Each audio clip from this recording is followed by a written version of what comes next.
Aleluya, gloria a Dios. Bien, amados, por favor, abra ahí la escritura en 1 Timoteo capítulo 3.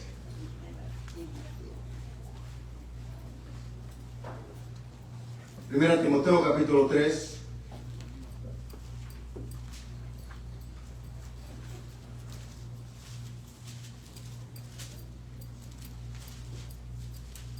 Verso 14 y 15. Quiero, amados, por favor, que analicemos esos versículos y ahí nos vamos a ir extendiendo con la ayuda de Dios.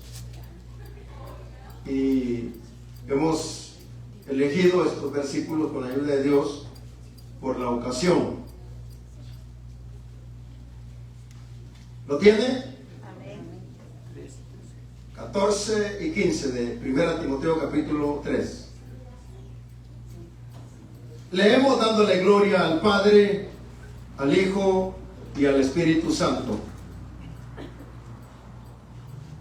Esto te escribo, aunque tengo la esperanza de ir pronto a verte, para que si tardo, sepas cómo debes conducirte en la casa de Dios, que es la iglesia del Dios viviente, columna y baluarte de la verdad.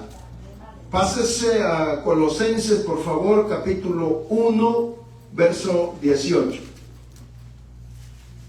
Colosenses, capítulo 1, verso 18.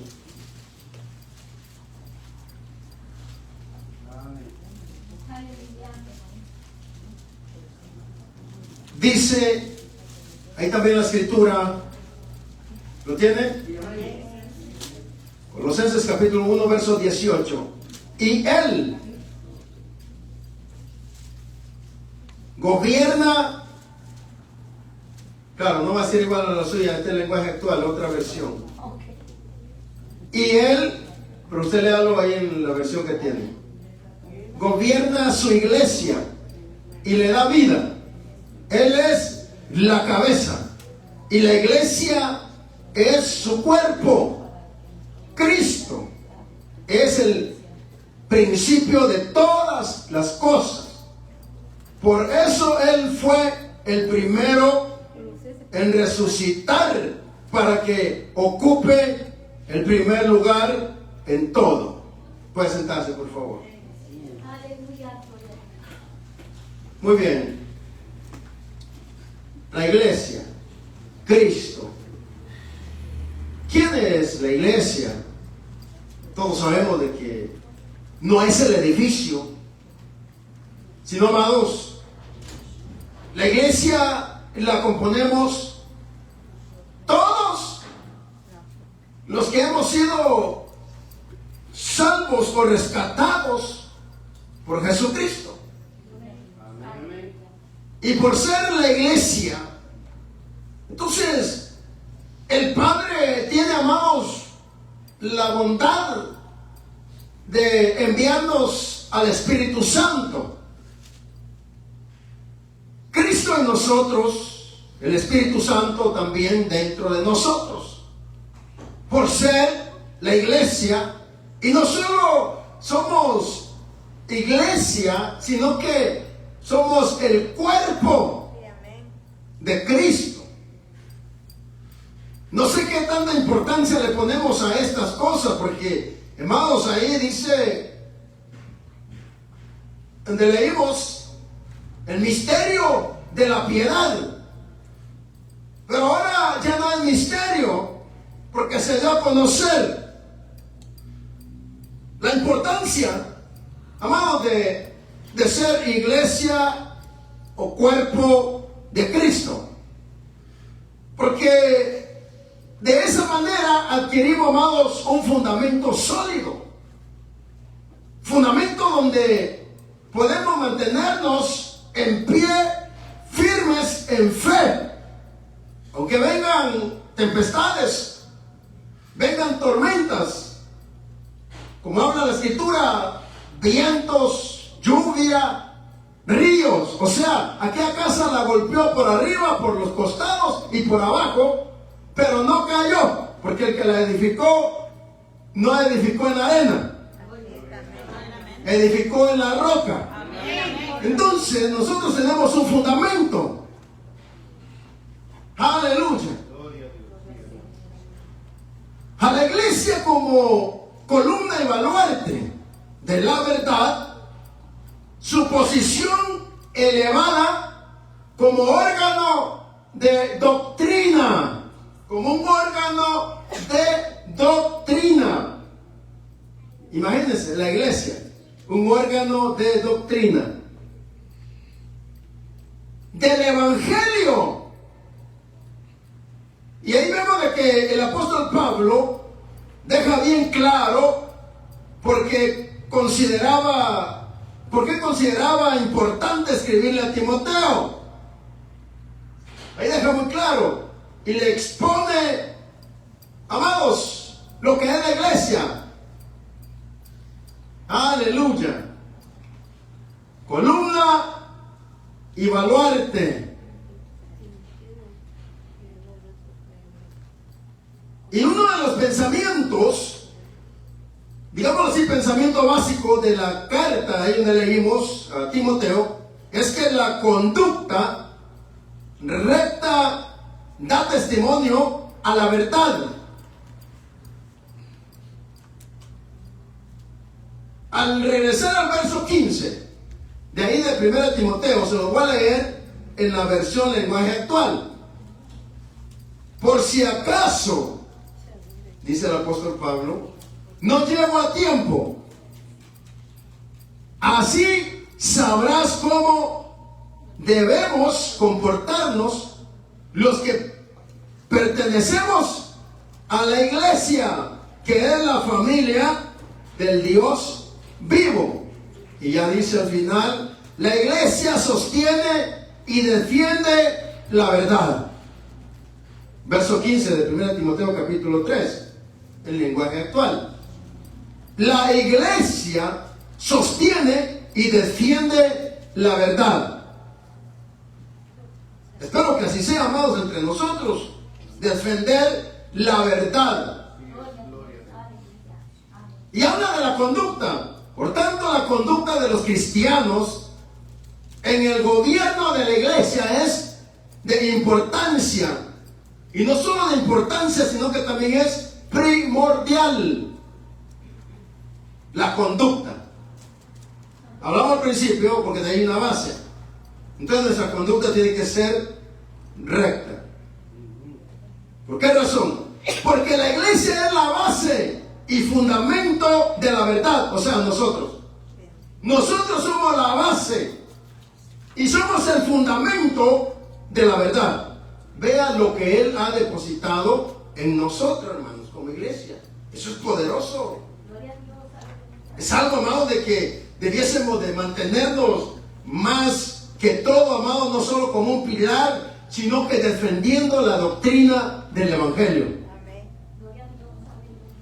Amén. Porque es lo que dice el verso 15 que leímos en lenguaje actual. La iglesia sostiene y defiende la verdad del evangelio. O sea, nosotros debemos sostener, defender la verdad del evangelio. Amén, hermanos.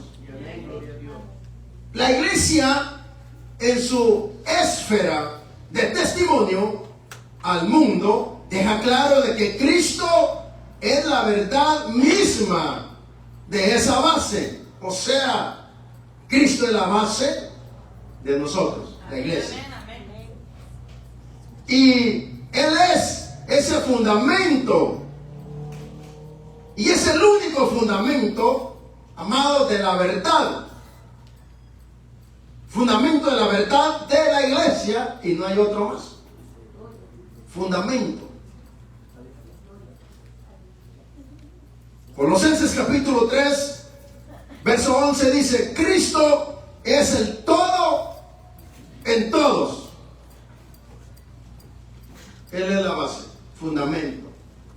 Nosotros somos columnas y baluarte de la verdad. Vean lo que somos. O sea, usted no es, ni yo ya no soy como decía aquel, ¿verdad? Cantaban, soy una basurita, decía, ¿verdad? Pobre, a lo mejor tenía mal concepto de él mismo, que arrastra el viento. Usted y yo no somos eso, hermanos. Somos el cuerpo, somos la iglesia, tenemos un fundamento que es Cristo, que nos sostiene. Por eso dice Colosenses 3:11, Cristo es el todo en todos. O sea, en todos. Bueno, claro, los que hemos nacido de nuevo. Ya Hebreos capítulo 3, verso 6 dice, pero Cristo como hijo sobre su casa. Cristo como hijo sobre su casa. La iglesia. Amén. Sobre la iglesia. La cual casa somos, dice, nosotros. Si retenemos firme hasta el fin la confianza y el gloriarnos en la esperanza. Si mantenemos hasta el fin el confiar en Él y la esperanza. Vuelvo a reiterar el principio de ese versículo. Pero Cristo como hijo sobre su casa, la cual casa somos, diga, nosotros. Pero si retenemos, amado, firmes, la confianza y el gloriarnos de esa esperanza. No sé qué, hay personas que hasta qué punto tienen el concepto claro de lo que son en Cristo. Si tan solo, amados, leyésemos diario la Biblia, seríamos más edificados, seríamos, amados, creyentes con más confianza en el Señor. Porque no solo está Él, como dice el versículo, sobre su casa que somos nosotros, sino que está en nosotros. Amén. Hombres y mujeres, amados, míseros pecadores que somos, pero Él ha tenido misericordia de nosotros. Y ahora imagínense Cristo habitar en un cuerpo que antes era instrumento del diablo. Vea lo que Él hace: vaciar, limpiar, sacar todo lo que, amados, traíamos dentro para Él habitar ahora en nosotros. Eso somos, la iglesia, la casa del Señor, su cuerpo.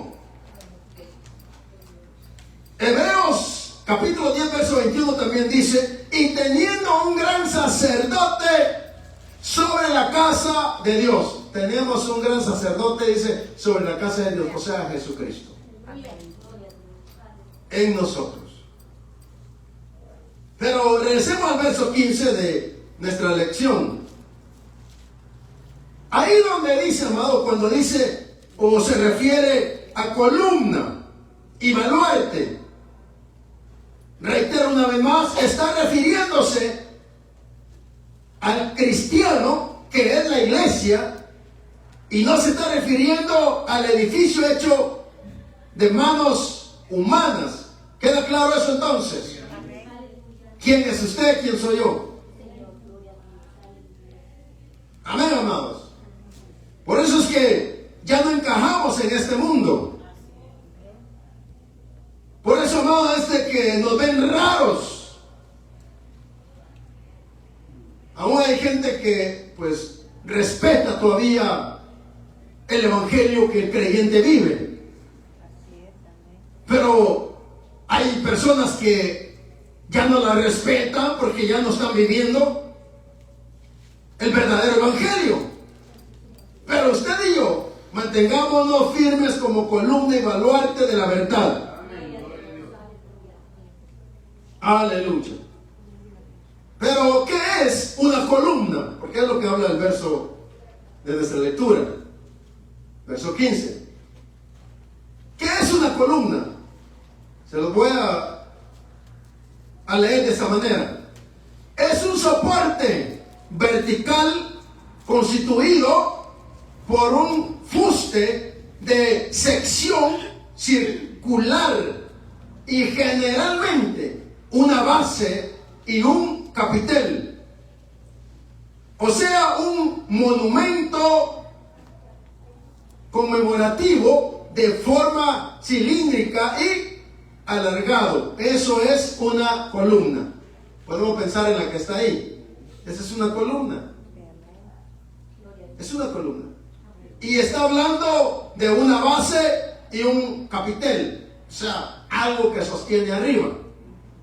Y la columna, amados, tiene su base abajo para aguantar el peso. Eso es lo que somos. Es lo que dice el apóstol Pablo. Que somos columna y baluarte. O sea, yo soy una columna. Usted es una columna. Amén. Que componemos la iglesia, la casa de Dios. Amén, amén. Y todo arquitecto o constructor, amados, tiene que ver bien los planos. O el arquitecto dibujar un buen plano que el peso que le va a caer a esa columna lo resista. Y ya el albañil o constructor se va a basar en ese plano que hicieron para poder hacer, amados, las columnas con ese fundamento que aguanta el pesor que va a cargar. Amén. Y vaya que como columnas, amados, tenemos que soportar a veces un gran peso, ¿verdad? Que ya esto aquí, que ya esto allá, ya que lo otro. Amados, nos cae a veces un gran peso, pero como columnas, que somos de la iglesia, hay que aguantar. Amén. Soportar. ¿Por qué? Así como la columna tiene un fundamento, nosotros tenemos el fundamento que es Cristo. Aleluya. Entonces, cuando usted se sienta frustrado, amados, de que hay mucho peso ya en sus hombros, que ya no aguanta.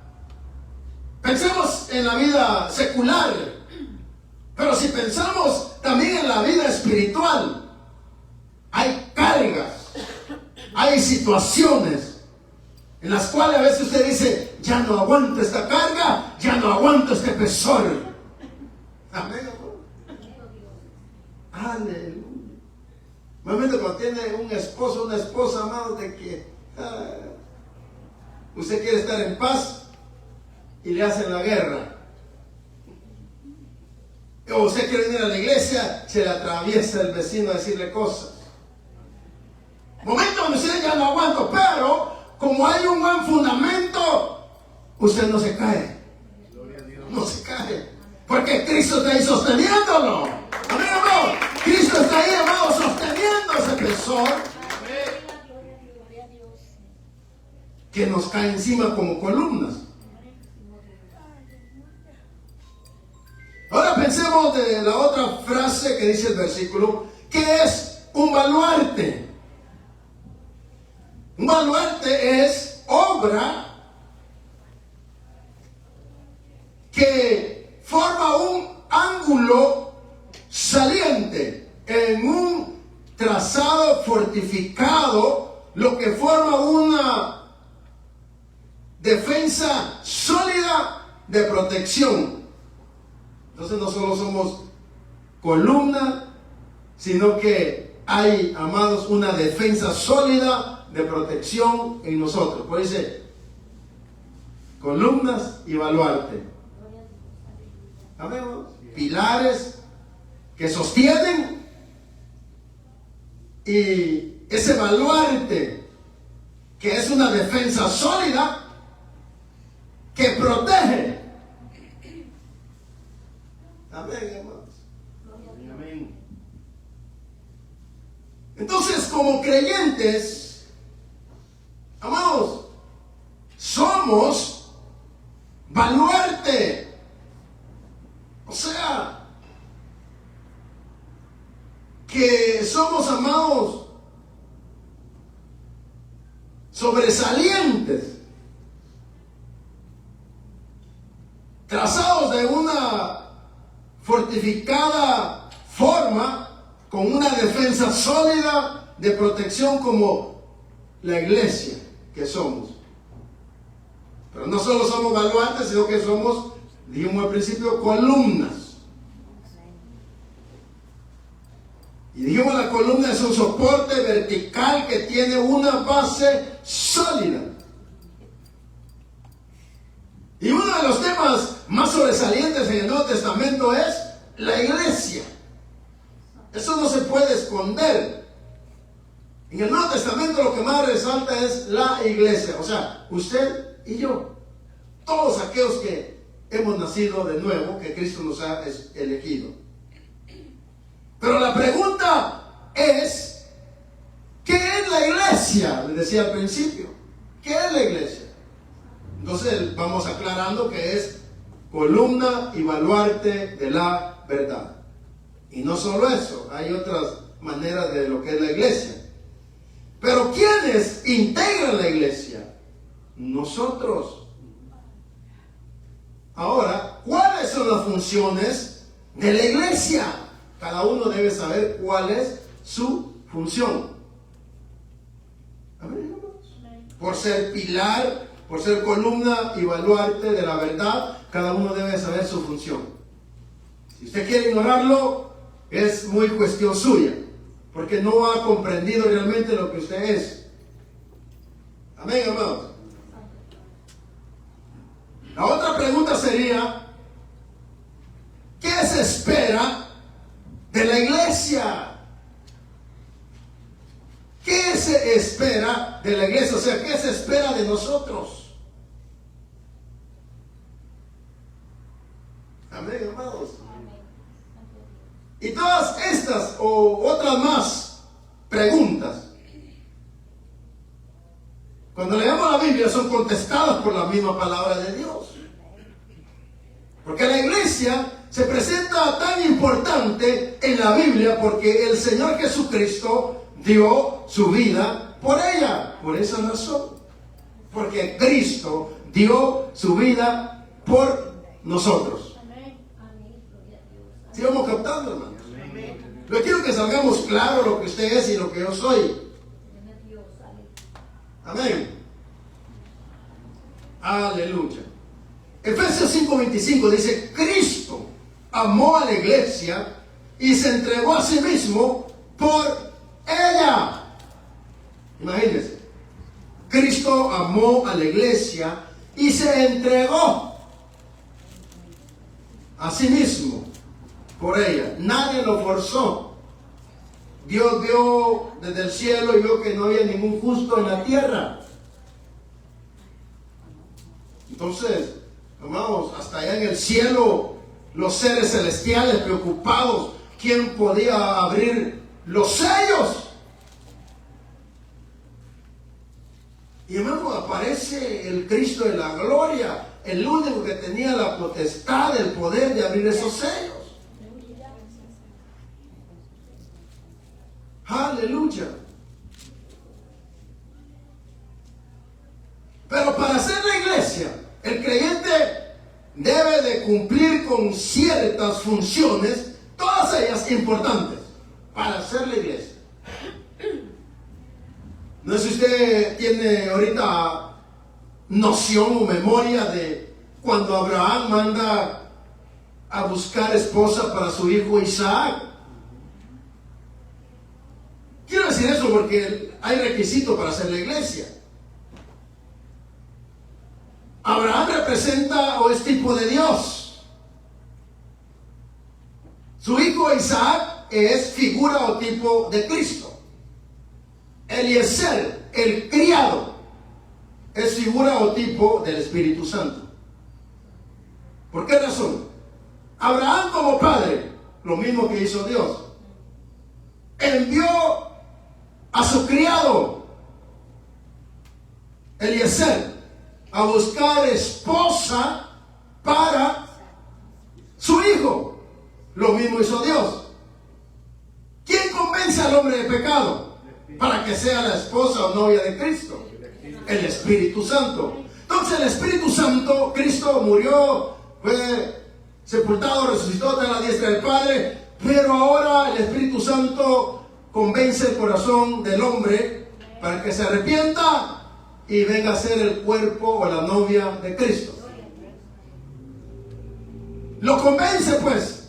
¿Qué hizo Eliezer? Llegó con sus camellos, llegaban doncellas y él decía, esta es, no, pero no daban la talla hasta que llegó Rebequita. Ella, amados, dio la talla para ser la esposa del hijo de su amo, Abraham. Lo mismo el Padre envió a su Espíritu Santo y la iglesia, o sea, ya nosotros como iglesia, tenemos que dar la talla para ser la novia de Cristo o esposa. Cuando llega Rebeca, le da de beber a los camellos, lleva a la casa a Eliezer, los hospeda, pero Eliezer llevaba presentes, llevaba regalos. ¿Qué es lo que hace el Espíritu Santo? Da los dones, los regalos. Y hubo una plática hasta que, amados, fue convencida. Fue convencida, lo mismo que hace el Espíritu Santo. Convence al hombre de pecado. Amén. Amén, amén. Y que hasta sus propios hermanos la bendice y dice, ten muchos hijos. Aleluya. Entonces Eliezer la lleva. Y cuando van de camino, Isaac sale del campamento, sale a caminar, sale de casa. Y cuando lo ven, Rebeca le pregunta a Eliezer, ¿quién es ese joven? Y él le dice, ¿quién es? Entonces ella se baja el velo. Pudor, santidad, integridad, pureza. Eliezer, por ser tipo o figura del Espíritu Santo, lleva a la futura esposa a la presencia del novio. ¿Qué es lo que va a hacer el Espíritu Santo en el momento del arrebatamiento? Presenta, lleva a la novia. ¿Dónde está Cristo en las nubes? Amén, amén. ¿Dónde está Cristo en las nubes? Amén. El Espíritu Santo presenta a la novia, al novio en las nubes. Amén. Amén. Pero la iglesia no debe ser tocada. Tiene que tener santidad, pudor, integridad, que tenga el velo bajado, que ninguna falsa doctrina, que ninguna idolatría, que nada la haya tocado. El apóstol Pablo dice que la iglesia debe presentar limpia, pura, sin mancha y sin arrugas. Así es. Amén, hermano. Porque si nos vemos en un espejo, notamos nuestras arrugas. Imagínense, esas arrugas espirituales, o sea, como que, amados,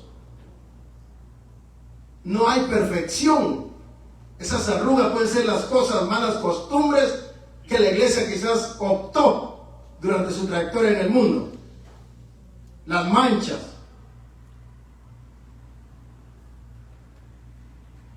Entonces, hermanos, es lo mismo. Amén. Amén. Entonces, para hacer la iglesia, le dije, el creyente debe de cumplir con ciertos o ciertas funciones, y todas ellas son importantes para hacer la iglesia. Así es que no cante todavía victoria, que porque ya aceptó a Cristo, no. Veamos cómo caminamos. Es lo que le dice el apóstol Pablo a Timoteo. Si yo no llego pronto, le dice, quiero que sepas, el verso 14 si lo dice, ¿no? Quiero que sepas cómo debemos conducirnos como iglesia o en la iglesia, o sea, con los demás hermanos. estaremos dando la talla, amados. Por eso es que esa parábola, amado, del momento del arrebatamiento, imagínense, aún Jesús lo declara en Mateo: 2 en la cama, el uno será tomado, el otro será dejado; 2 en el molino, el uno moliendo, el uno será tomado, el otro será dejado; 2 en el campo, el uno será tomado y el otro dejado. Nuestra conducta como columna y baluarte, cómo debemos comportarnos en la iglesia y como iglesia, o sea, entre los demás hermanos.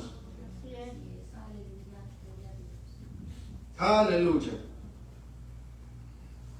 Entonces, ninguna de esas funciones pueden ser más enfatizadas que otras, porque todas son importantes. O sea, las funciones de la iglesia, todas son importantes.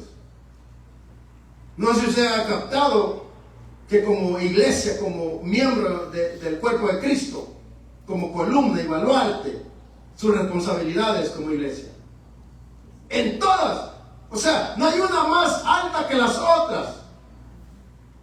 Su función, su responsabilidad, todas son valiosas como lo que usted es. Amén, amén. Amén, hermano. Si usted no quiere cumplir con los requisitos, con esas funciones de lo que usted es, esa ya es muy su decisión. Mi deber está explicarle, decirle lo que usted es, lo que yo soy. Y cada uno, como decimos en Guatemala, hermano, va a salvar su pellejo, ¿verdad? Cada uno salvará su vida. Amén. Amén, amén. Aleluya. Entonces, todas ellas representan, o sea, esas responsabilidades, esas funciones de la iglesia, o sea, usted y yo, las funciones que hacemos, todas ellas representan una área que es vital en la vida cristiana. Todo lo que usted haga es muy importante como iglesia. Todo lo que usted haga. Me refiero a las cosas, pues, como iglesia.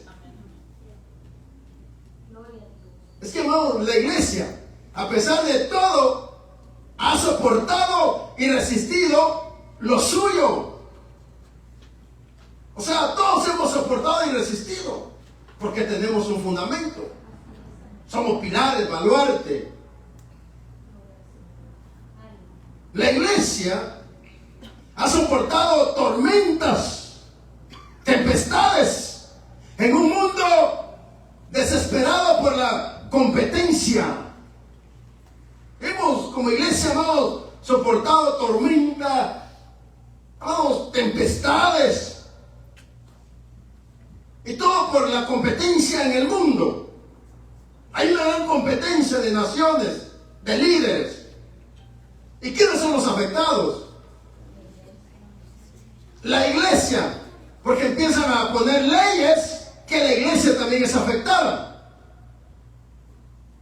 Tormentas, tempestades, que nos hacen, amados, a veces dar quizás un paso para atrás, pero en el momento quizás recordamos quién es nuestro fundamento y avanzamos. Amén. Amén, hermano.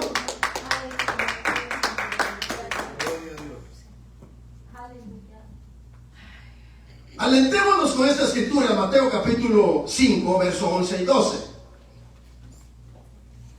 Dice: bienaventurados sois cuando por mi causa os vituperen y os persigan. ¿Qué es lo que está pasando ahorita? Bajita la mano, esta es una persecución.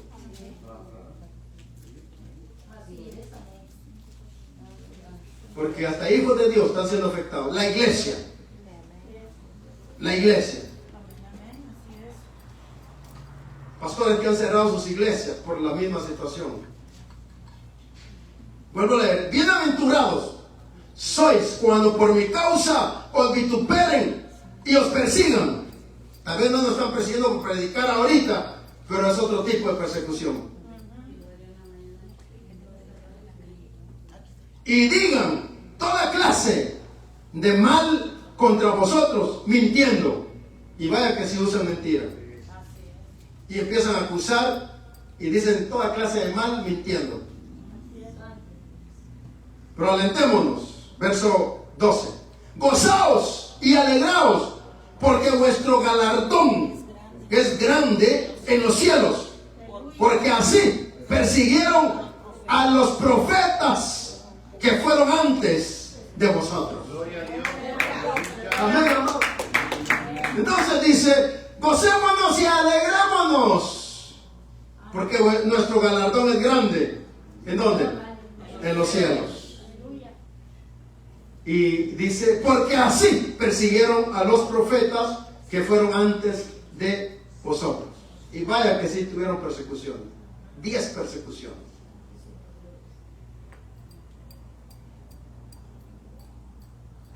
Pensemos un momento en la historia de los mártires.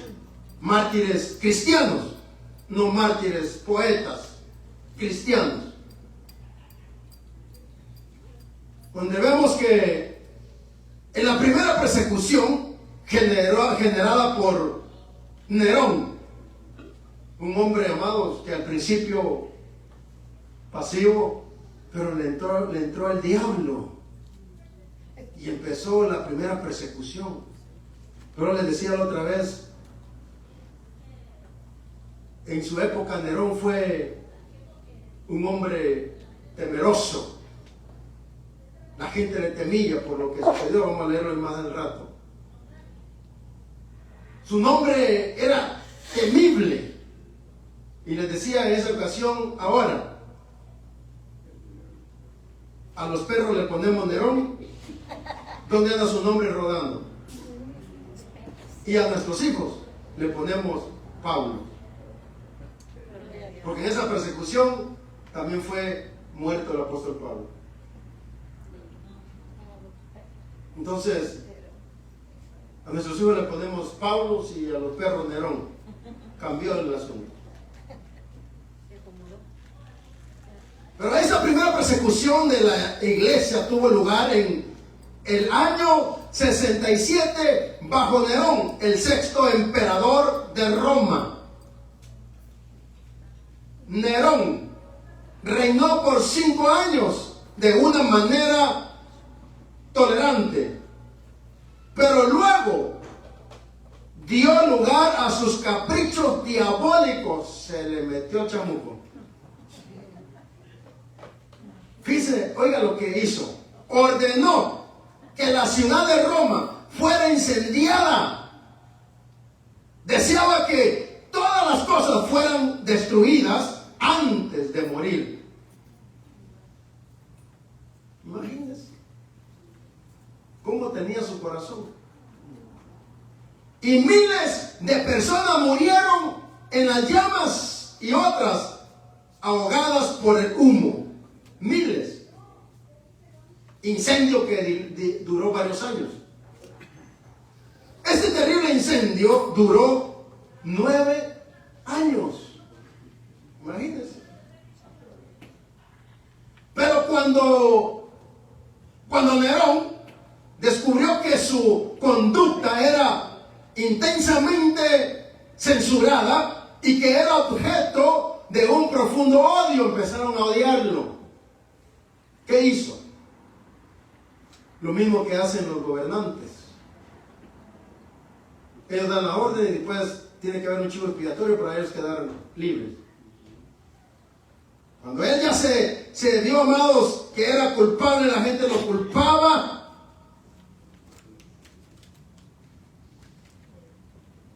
Decidió inculpar a los cristianos para excusarse. Empezó a echarle la culpa a los cristianos, que ellos eran los que andaban incendiando Roma. Imagínense. Y esa fue la causa de la primera persecución. El puro diablo. Pero Nerón, en su furia, inventó todo tipo de castigos contra los cristianos. Todo tipo de castigo contra la iglesia. Nosotros no estamos pasando ahorita por nada de eso, ¿no? Pero los mártires del pasado, en su primera persecución, eso fue terrible. Aleluya. En particular, Nerón hizo que algunos cristianos fueran cocidos en pieles de animales silvestres. Imagínense. Y los cocían, o sea, el cuero, pues, los metían vivos y los costuraban. Los costuraban. ¿Y qué hacía el ingrato? Después de costurarlos en pieles de animales, eran arrojados a los perros hasta que expiraban o morían. Pues sí, los perros con el olor del cuero del animal, pues empezaban a morder la carne de ellos. Si nosotros con una mordidita de un perrito andamos llorando, ahora que lo estén despedazando vivos los perros. ¡Qué terrible! Pero Nerón a otros los vistió de camisas atiezadas, o sea, tostadas, con cera, atándolos a postes, y los encendió en sus jardines para que iluminaran su jardín. Imagínense. Hacían la estaca con punta y los sentaban ahí por el recto. Otros los amarraban y como tenía líquido, entonces esa camisa que le ponían tostada, le echaba fuego. Las personas ahí vivas, o sea, los mártires. ¿Aguantaríamos nosotros eso, hermano? Yo le aseguro que no. Nadie aguantaría. Hoy nos la llevamos suavecito, hermano. Y ni así podemos encajar y quedar satisfechos con las responsabilidades como pilares y columnas que somos la iglesia. Espero que comprendamos, hermano, lo que somos. Sí, amén. Y traemos a memoria esto para que también reaccionemos y con más, amados, gozo, alegría, nos acerquemos más a Dios. Amén, amén, amén. Aleluya.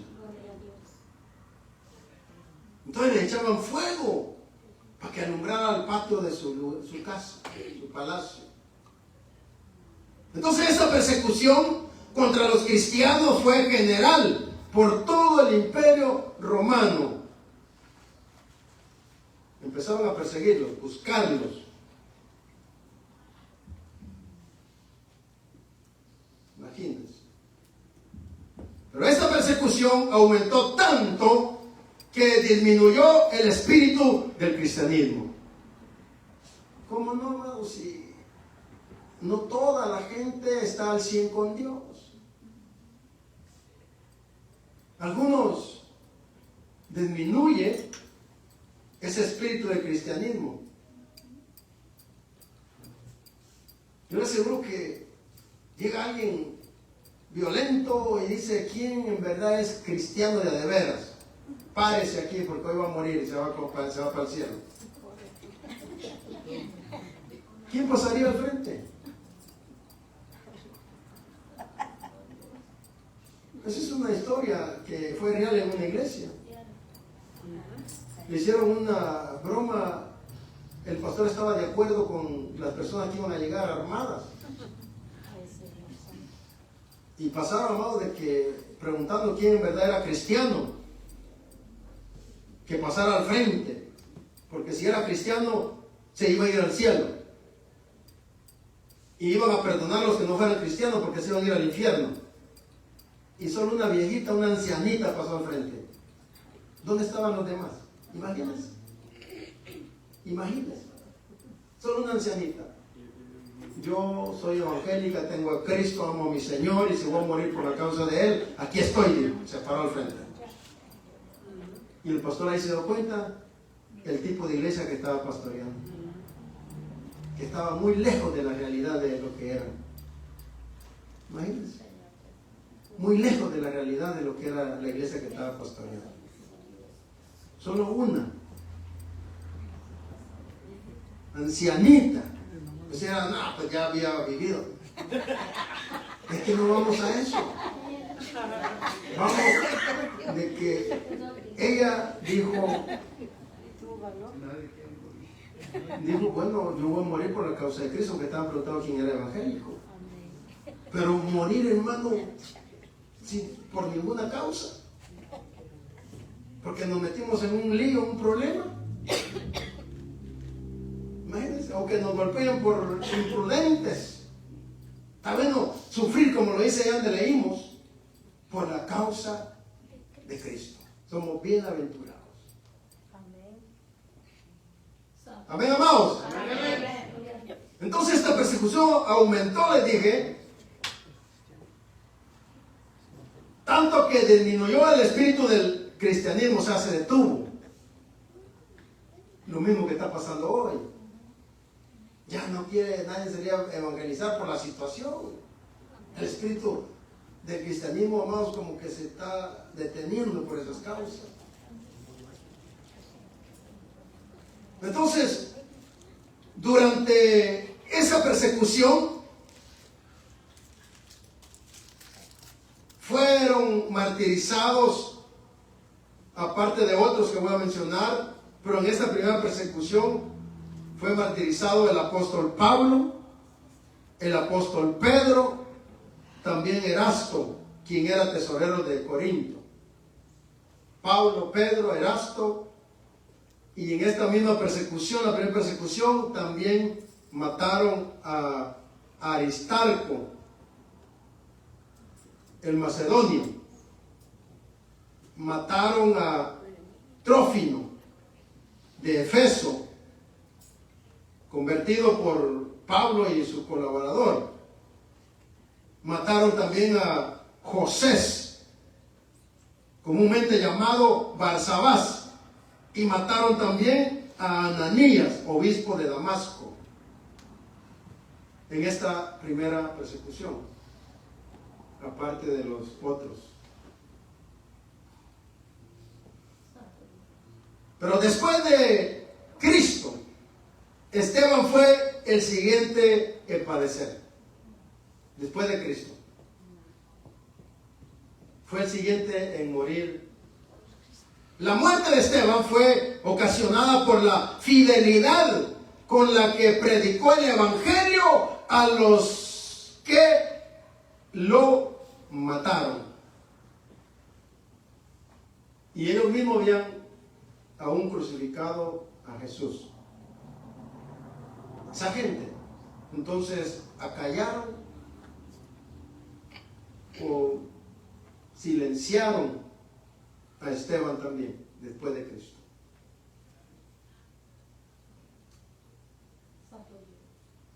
Amén.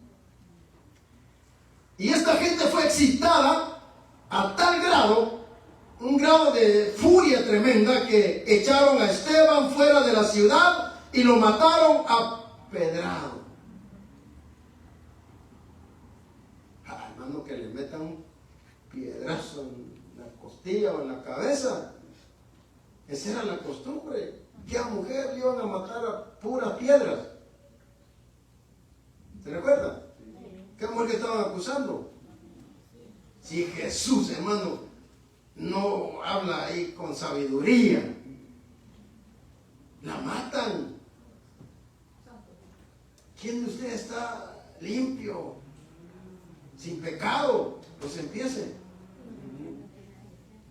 a arrojar la primera piedra. Esteban, amados, un hombre que pudo ver el cielo abierto. Qué lindo.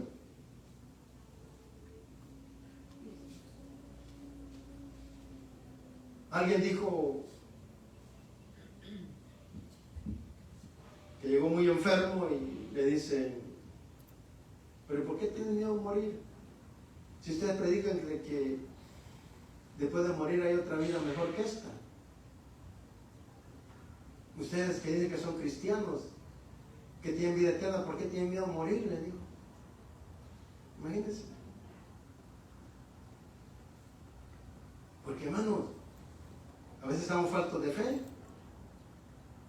faltos de saber realmente lo que somos, de que no es este nuestro destino, este mundo, de que aquí estamos de pasada, que vamos para el cielo. Así es. Hay gente que no está convencida de eso. Se enraiza tanto en la tierra que para que lo saquen de ahí, usted les predica, les habla. No. Aleluya.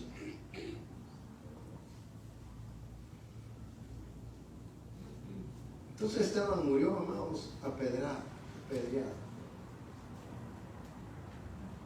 Entonces, en la época que Esteban sufrió ese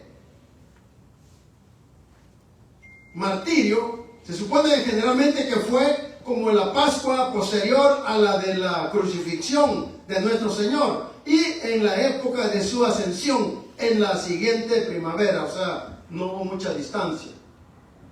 Mataron a Jesús y Esteban fue el segundo. Claro, no en una cruz, sino con piedra. El otro, amados, que también, bueno, aquí hay varios, vamos a ver si se lo puedo mencionar. Jacobo, el menor o el mayor, murió decapitado. Jacobo, el mayor, murió decapitado. Ahorita le explico por qué el mayor, bueno, de los hermanos. Jacobo murió 10 años después de la muerte de Esteban, siendo él el segundo mártir después de Esteban. Este Jacob era hijo de Zebedeo, hermano mayor de Juan, por eso se llama Jacobo el mayor.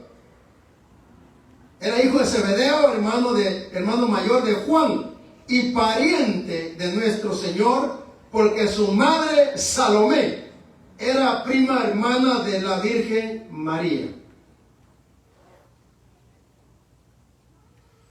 Hay un personaje llamado Clemente de Alejandría. Dice que cuando Jacobo estaba siendo conducido al lugar de su martirio, su acusador fue llevado al arrepentimiento, cayendo a los pies de Jacobo para pedirle perdón, profesando ser cristiano. Aceptó a Cristo, el que lo llevaba a decapitar.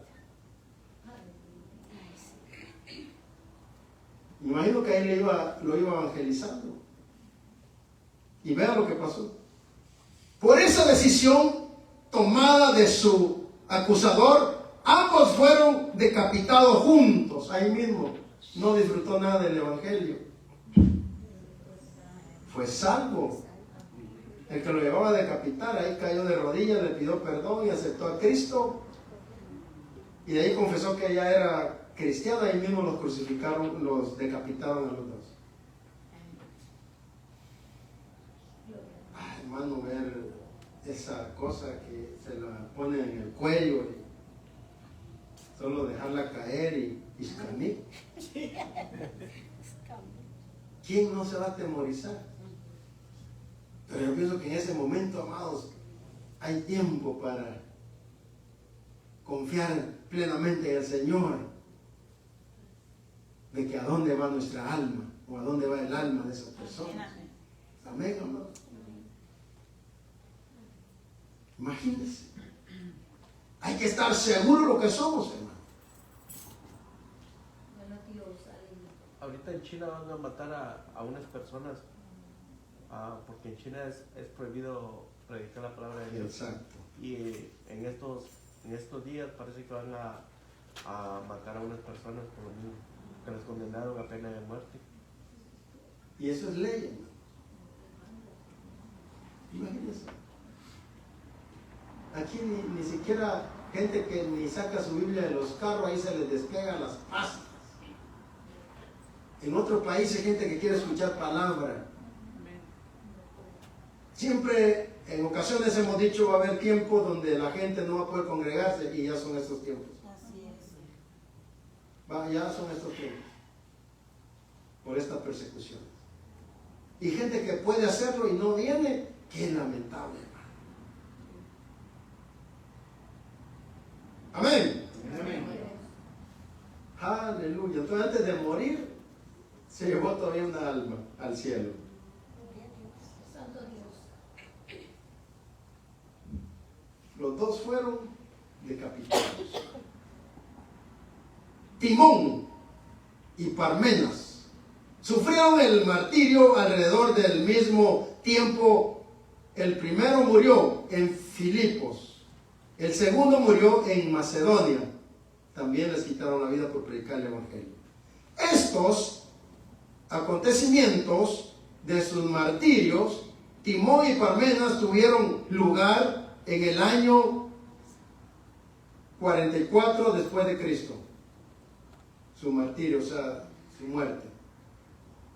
Felipe fue otro mártir. Fue azotado, echado en la cárcel y después crucificado. Es la ley, crucificarlos.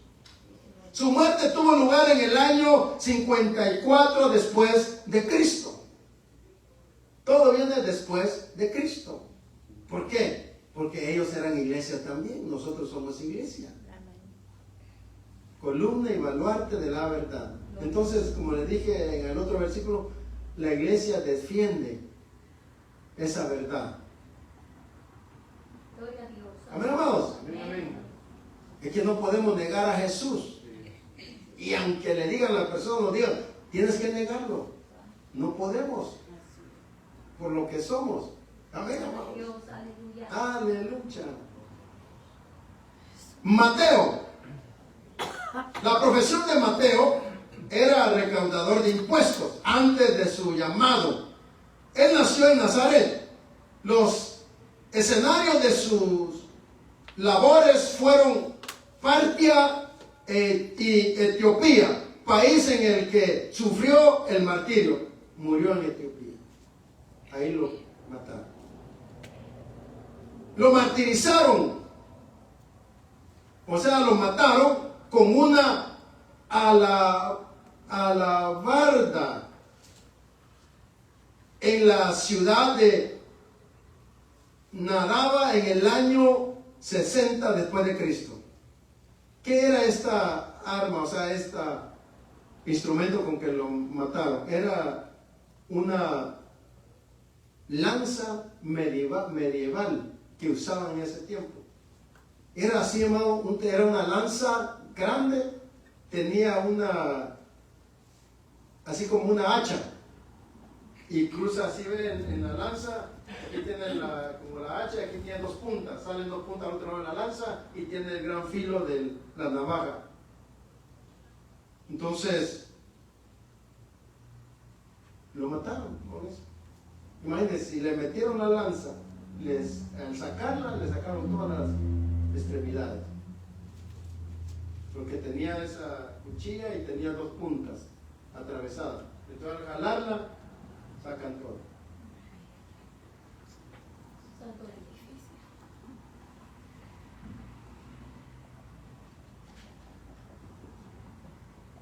Jacobo el menor, ya hablamos de Jacobo el mayor. Este Jacobo el menor es Santiago, hijo de Zebedeo también,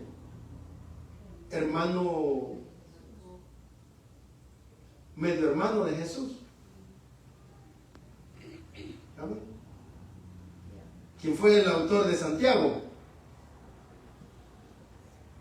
Este, a la edad de 99 años, fue golpeado y apedreado por los judíos, y finalmente le abrieron el cráneo con un garrote de batanero.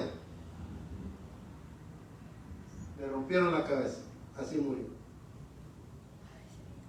Matías fue escogido para llenar la vacante que dejó Judas. ¿Se recuerda?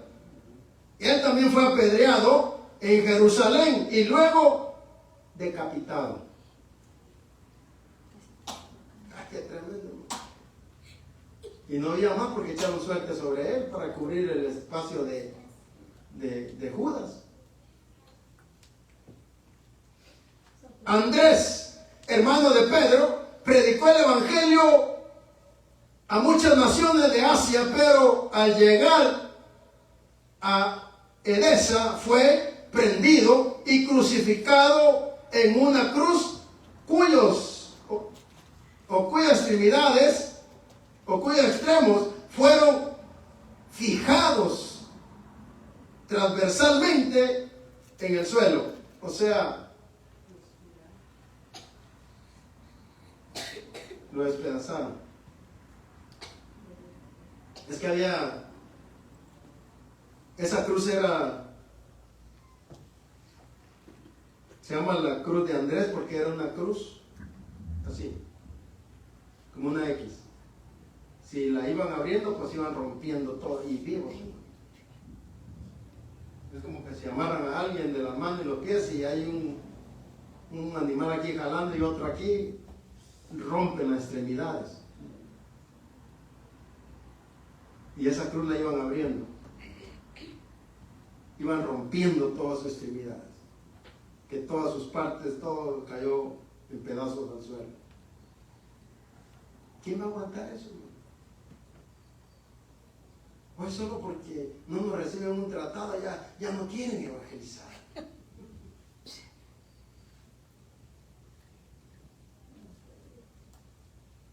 Amén, hermanos.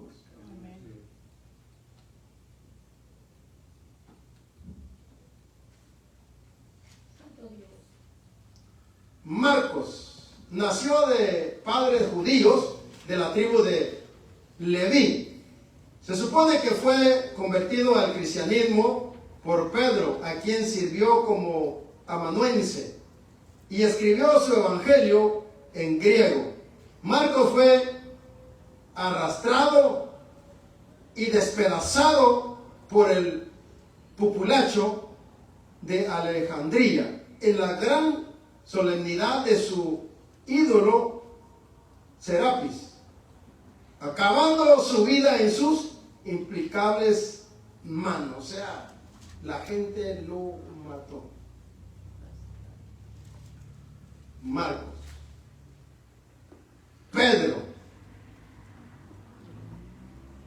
entre muchos otros,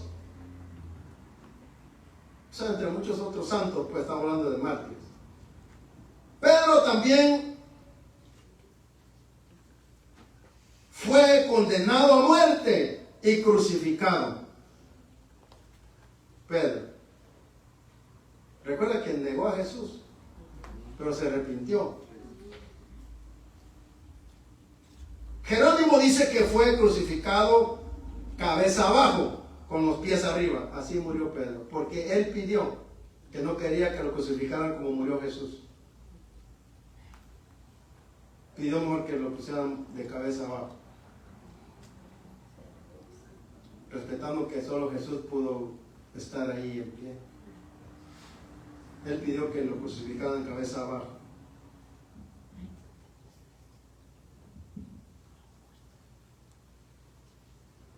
Por petición propia, porque era judío, dijo que quería ser crucificado de esa manera, no como la manera que crucificaron al Señor. Como dijimos, el apóstol Pablo, tras su enorme trabajo y obra indescriptible para promover el Evangelio de Cristo, sufrió también bajo esta primera persecución, lo que ya hablamos, bajo Nerón. Los soldados llegaron y lo sacaron de la ciudad al lugar de las ejecuciones, donde después de haber orado, dio su cuello a la espada. Todavía tuvo tiempo el apóstol Pablo de arrodillarse, orar. Le dieron permiso para hacerlo. Y de ahí voluntariamente iba.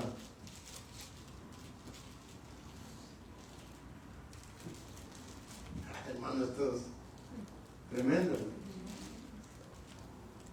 Judas, hermano de Jacobo, era comúnmente llamado Tadeo, no es el Iscariote. Fue crucificado en Adesa en el año 72 después de Cristo. Bartolomé predicó el evangelio en varios países, y habiendo traducido el evangelio de Mateo al lenguaje de la India, lo propagó en aquel país. Finalmente fue cruelmente azotado y luego crucificado por los agitadores idólatras en la India.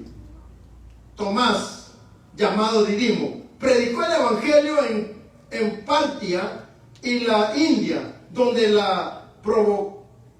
al provocar a los sacerdotes paganos,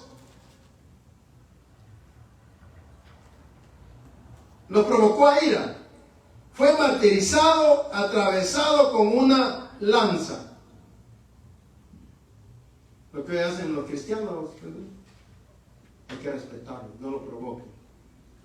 Él predicó y no le importó. Les hablaba del señor que empezó a predicar, hermanos, ahí en la clínica donde voy a terapia. Voy a terapia del cuello. Y todos, amados, escuchando el evangelio, un mensaje evangelístico. Que le dije, el que me estaba evaluando, él tenía su oído allá y me volvía a repetir lo que me preguntaba. Y yo me reí y me dice, no, es que estoy oyendo a lo que están hablando allá, decía. Y nadie le dijo nada. Ni la encargada.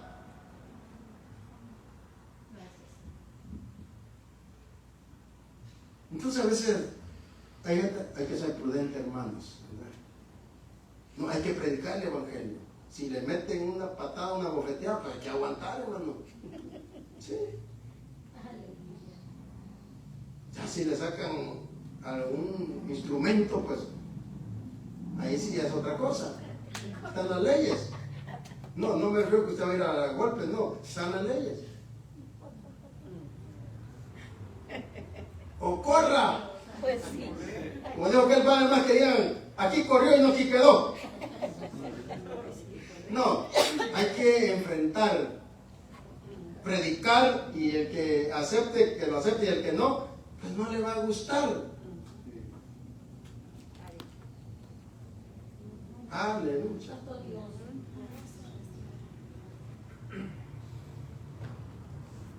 Simón, de sobrenombre Celote, predicó el evangelio en Mauritania, África, e incluso en Gran Bretaña. Mira hasta dónde anduvieron, amados. País en el que fue crucificado en el año 74 después de Cristo. O sea, no solo predicaron en Jerusalén, en esas áreas de Israel, salieron a otros países, a otras naciones. Juan, el discípulo amado, era hermano de Jacobo el mayor. Las iglesias de Esmirna, Pérgamo, Sardis, Filadelfia, Laodicea, Tiatira fueron fundadas por él.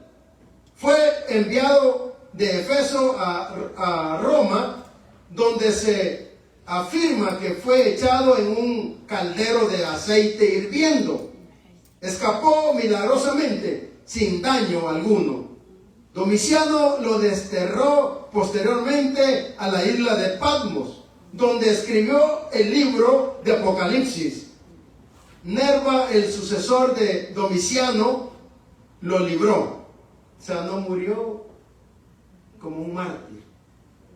Él fue el único apóstol que escapó una muerte violenta. Murió de viejo. Así es. Murió de viejo. Pero mire qué bendición, Dios ya tenía preparado lo que iba a hacer con él, porque lo libró del caldero de aceite hirviendo.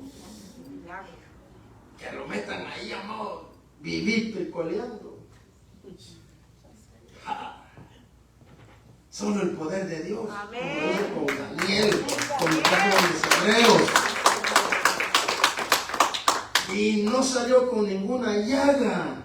Entonces lo mandaron a la isla de Palmo, un trabajo forzado. De castigo lo hacían caminar con rocas en el hombro a tantas millas y lo regresaban caminando todo el día con rocas en el hombro. No va a creer que allá estuvo sentado, no. Pero en una de esas ocasiones, ya sea en la orilla del mar o en su lugar donde lo tenían, le viene la revelación de escribir el último libro de la Biblia. Ser trasladado al cielo y ver todo lo que está sucediendo y va a suceder en la tierra. Amén, hermano. Porque pudo ver todo lo que va a pasar en la gran tribulación. Amados, cosas después del arrebatamiento. Bernabé era de Chipre, pero de ascendencia judía. Se supone que su muerte tuvo lugar alrededor del año 73 después de Cristo. Y a pesar de todas estas continuas persecuciones y terribles castigos, la iglesia crecía diariamente, profundamente profundamente arraigada en la doctrina de los apóstoles y de los varones apóstoles, y regada abundantemente con la sangre de los santos. Esa es la iglesia. Eso es lo que somos. Estamos aquí porque otros murieron también, hermanos. Amén. Imagínense los que nos dejaron este libro ya bien acomodado para no perdernos con capítulos, con libros, el nombre de los libros, capítulos, versículos. Gente que se esforzó. Cristianos que dieron su vida por el Evangelio.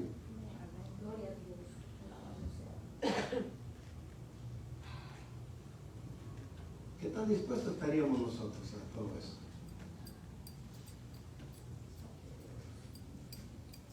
Y no es para que nos dé pánico, nos dé miedo, sino, amados, analizar lo que somos. Pónganse pie, por favor. Lo que somos, columna y baluarte de la verdad. Y tenemos un fundamento. Como columna, el fundamento es Cristo.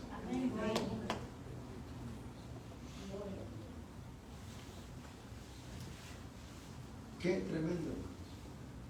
Así es que los desprevenidos, descuidados, alerta, hermanos. Cualquier momento pueden pasar otras cosas de las que ya están pasando, más terribles.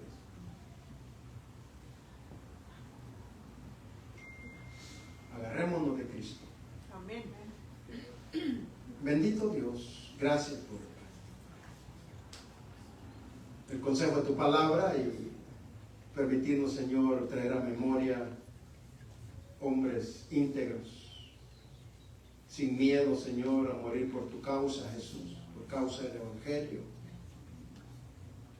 Rogamos, Señor, que nos perdones si hay comodidades en nosotros y no queremos, Señor, tomar responsabilidades de las funciones de la iglesia. Ten piedad, misericordia, papá, de este remanente, aún de mí mismo, en el nombre de Jesús. Ayúdanos, Señor, para seguir siéndote fiel. El Espíritu Santo, Señor, nos guíe en el nombre de Jesús. Amén. Aleluya. Gracias por su tiempo, amado. Espero que hayamos aprendido algo. Y si hemos hemos aprendido, pues hay que mejorar.